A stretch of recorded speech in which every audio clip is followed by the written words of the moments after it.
Hello and welcome to my easy to understand guide to Sims, Freeplay and audiences. This video is going to be particularly relevant to you if you are studying AQA A-level media studies, as this is currently one of the videos you need to study. You do need to understand the main target audience for Sims Freeplay. The main people that they are targeting are female casual gamers, people who are perhaps using mobile phone technology more, people who perhaps aren't into the more what they call kind of like hardcore gaming, console-based gaming, and who are perhaps using their mobile phones and tablets more to complete games. So I'm going to go through some of the appeal of this game for various audiences. One of the reasons why people enjoy playing Sims Freeplay is this feeling that you can play God. You are in charge of people. You can choose what they do. You can choose what they wear, what they say, what careers they have, where they live, what routes within their lives they are going to take. So you can be God and you can, create these virtual people. It's a bit like having your own children or a virtual doll's house, if you like. It might have some maternal appeal for women who, you're able to care for your characters, nurture them, particularly because some of the characters can have babies, this idea that you can bring a baby into this virtual world and watch it grow up. So that certainly might be more appealing to a female target audience. It offers creativity and experimentation, which is something that a lot of new games offer. So things like Minecraft, it allows that creativity, those building type activities. And Sims Freeplay is very, very similar.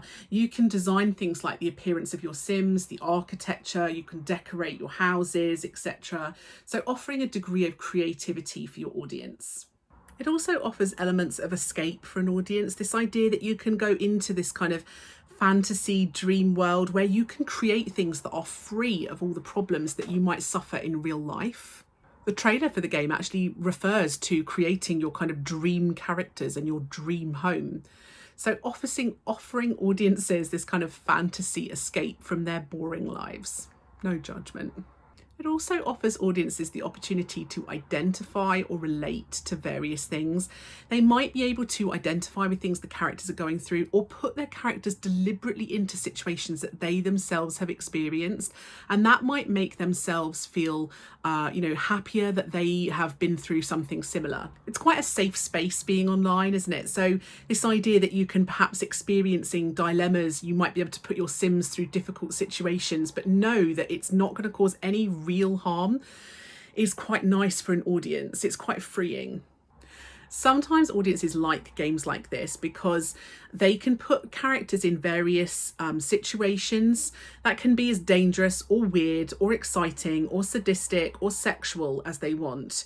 And that offers a degree of kind of catharsis, this idea that they can explore all their hidden emotions through the safety of a video game. Some players, when they've played Sims, I remember people playing Sims when I was young and people, doing awful things to their Sims, like burying them underground and burying them alive just to see what would happen. So some people do things in these games deliberately just to kind of vent their own anger or frustration within a safe environment. There's a broad range of character types as well, which is going to appeal to a broad range of audiences. So you can choose male or female characters, a range of ethnicities. You can choose to have your characters to be straight or for them to be part of an LGBTQ community. You can even choose for your characters to get pregnant and have children. And this was directly in response to audience request. So the video game makers actually taking on board what audiences wanted. LGBTQ audiences might have particularly enjoyed the fact that characters in Sims were finally able to have gay marriage as well as adopt babies. Whereas in previous versions of The Sims, gender rules had been pretty set in stone, in this version of The Sims, people were able to create characters that had both male and female characteristics, which meant perhaps the people from LGBTQ backgrounds, like trans people, may have found this game to feel more inclusive than previous versions. It's very easy to play the game. You don't need a huge amount of skill. You don't need to have a huge amount of knowledge of a console to do it. It's reasonably self-explanatory, and that makes it easy for audiences to understand. There's regular instructions as well, which help an audience to know exactly what they can and can't do within the game. Because the game can be accessed via mobile, tablet, etc., it makes it very accessible. Lots of audiences are looking for accessible gaming at the moment. The game is free, very, very appealing to audiences.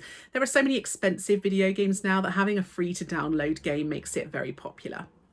There were some complaints about the game. Some audiences felt that the in-app purchases were too easy to spend money on and too necessary to help progress the game and to do the really exciting fun stuff. So they do get a bit annoyed when you have to spend money within a game. Of course, like most video games, there are always mods made by audiences, so audiences can get involved. They can mod a game so that they can download them in various, various additional things. They can change characters, add characters, and manipulate the game code. And certain audiences, particularly those who are very into technology, do enjoy having the ability to do that, even if it's not technically something the producers intended to happen. So that was my easy to understand guide to Sims, Freeplay and Audience. Don't forget to check out my channel for lots of other videos that are going to be very useful for you, particularly on that game and on all the other set texts for all the exam boards. If you do have a question or a comment or a video that you want that I don't already have, you can always leave a comment below. I do read them and I will try and get back to you.